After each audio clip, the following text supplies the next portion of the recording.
বাবা শেষ পর্যন্ত যা ভেবেছিলাম ঠিক তাই। ওই যে ফাঁসি মুঝে ওটাই ভেবেছিলেন গো দাদা।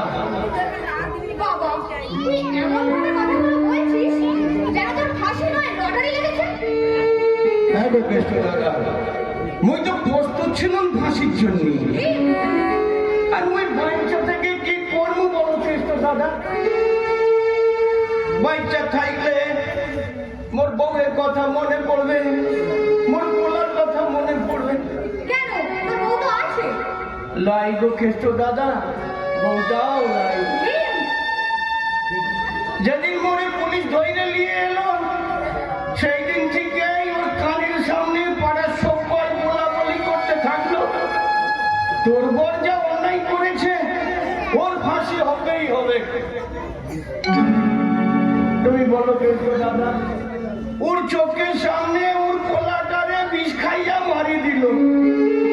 ফির মোর যদি ফাঁসি হয়ে যায় ও কি নিয়ে থাকবে বলো তো? তবুও মোর পাড়ার ভাই আনোয়ার, ওর বিবি, ওর ছেলে ওকে টকে টকে 3 মাস রেখেছিল। 3 মাস পরে ওদের একটু নজরের আড়াল হইতেই বিষ খাইয়ে মরে গেল। হ্যাঁ গো কেষ্ট দাদা, এবার তুমি বলো ওই বাইচে থেকে কি করবো?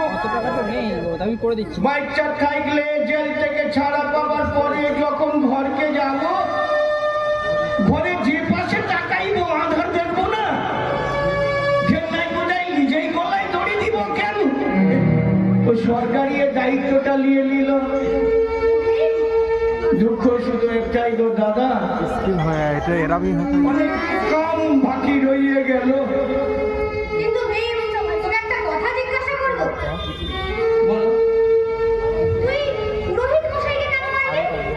তুই শুনবা?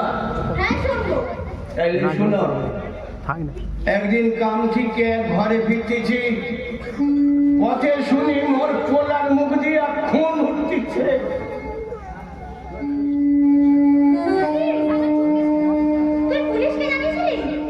মুই কি করলুম জানো? মুই ছুটে গিয়ে উড়ে হাসপাতালে নিয়ে গেল। হাসপাতালে ভর্তি করার পরে ডাক্তার বলল বড় দেরি হয়ে গেছে। ওরে শুনি ওই শয়তান বামুন কোনো এক কড়া বিষ মুড়ির সাথে মিশাইয়া খাওয়াইয়া দিল।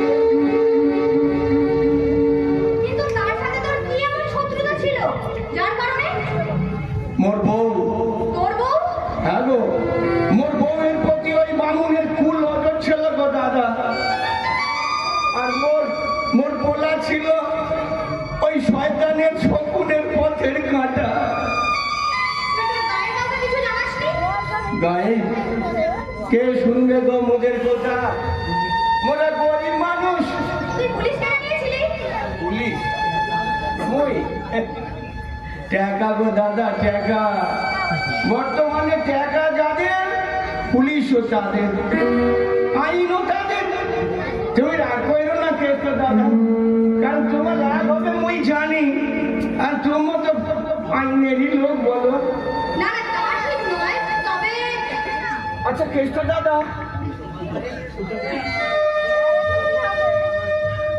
ও কেষ্ট দাদা,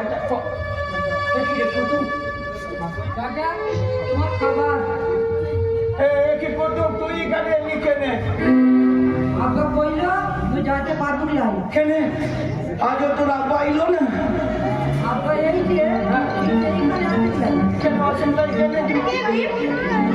পরে বলতেছি কেষ্ট দাদা, কেনে রে কুতুম, তোর বাবা আইলো না কেনে?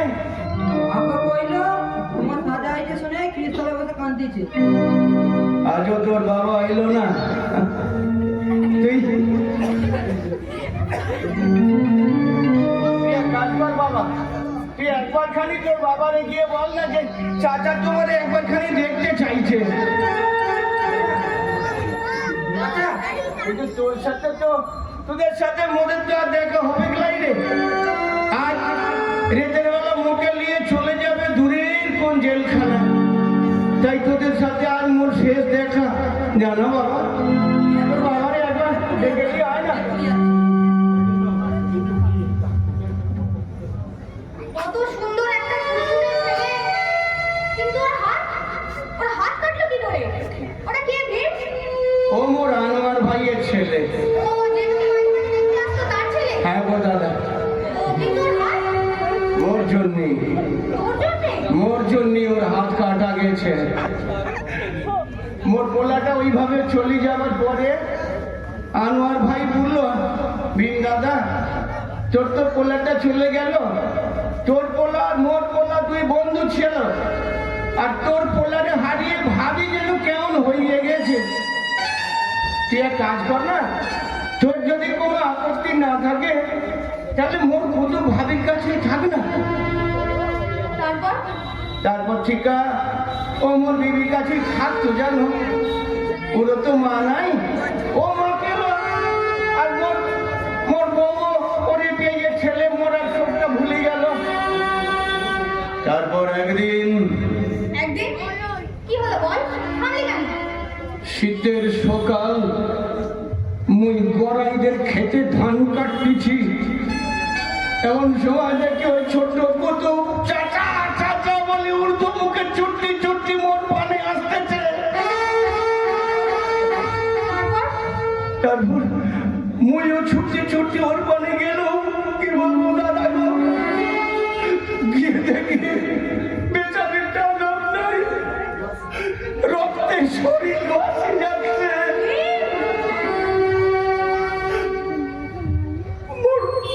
মোর কাছে এসে বললো, চাচা চাচা শিগগিরি বাড়ি যাও, নইলে ওই বাবুর চাকরিরে মাইরে ফেলবে। ভগবান! তারপর বলে ছেলের মোর কোলে ওকে লইয়ে পড়ে গেল। তুই কি বললি? কি বলবো দাদা, ওই কুতুব যদি আনোয়ারের জীবন হয়, ও মোর লয়নের মনি। তাই পারিনি কুতুবকে ওই অবস্থায় ফেলি রেখে বউকে বাঁচাতে যেতে পারিনি।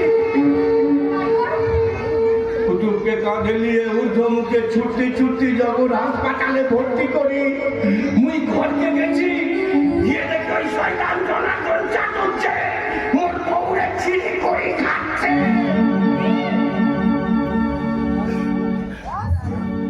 এইসব দেখে মুই আর মাথা ঠিক রাখতে পারি নাই।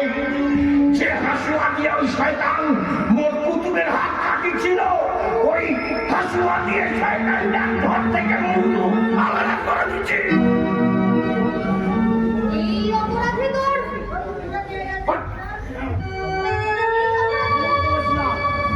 দাদা কোনো দোষ নাই, কোনো অপরাধ নাই।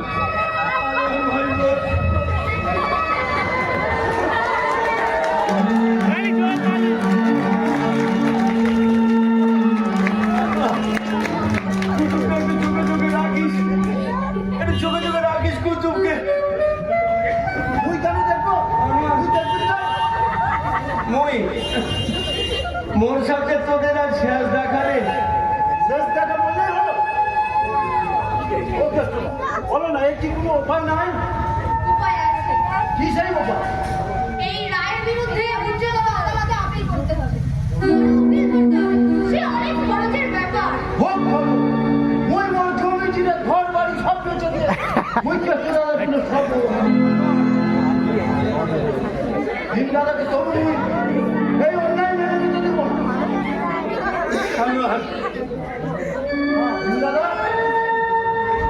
জমিটিরে তুই ঘর বাড়ি বেঁচে দিয়ে তোকে নির্দোষ প্রমাণ করে ঘর করে দেশ ছেড়ে চলে যাও। আনোয়ার, হ্যাঁ বিন দাদা, এখানে গরিব লোকেদের গরিবদের রক্ত চুষে খায়, যেখানে বড় লোকদের পয়সার গোলাম, সে দেশে আমরা থাকবো না।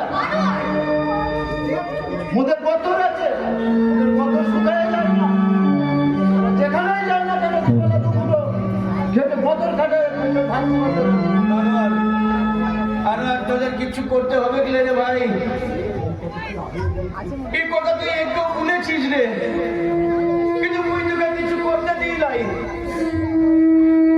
তাছাড়া মুই বাইচার থেকে কি করবো বল, মোর তো কেউ নাই রে।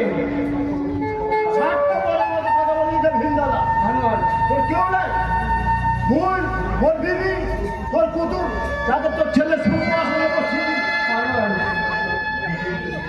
বিজলি ঠাকুমা, রতন কাকা, তোর তোর কত ভাবলে কি হবে জানিস? আনোয়ার, সাজা ঘোষণা হওয়া আর সাজা কার্যকর হওয়া কিন্তু এক ঘটনা নয়। মানে ভীমের ফাঁসির সাজা ঘোষণা হয়েছে, এখনো তো ফাঁসি হয়নি।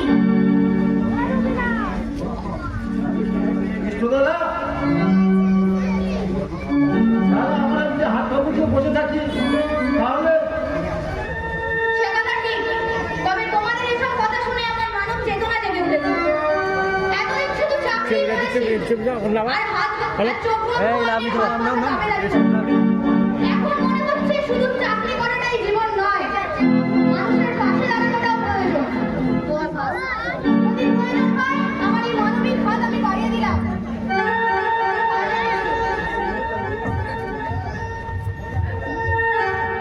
কত বিশ্বাস করে ওই কেষ্ট দাদার মুখে, মোরে ছাড়ি দিয়ে চলে গেল। কেষ্ট দাদা, মুই তো বানাইতেও পারি, তুমি মোরে ছাড়ি দিয়ে চলে গেলে। কেষ্ট দাদা, মুই ফাঁসির আসামি। এই কথা যদি তোমার উপর চালার কর্মচারীরা জানতে পারে, তোমার চাকরি চলে যাবে। কেষ্ট দাদা, ভীম দাদা, আর ভাই ভাই মোর, ওদের কিচ্ছু করতে হবে কি রে? মোর আর বাজার সব নাই ভাই, মোর বউ নাই, বেটা নাই, এ সংসারে মুই একা। বাজার সব আমার নকরি চলে গেছে রে আনোয়ার।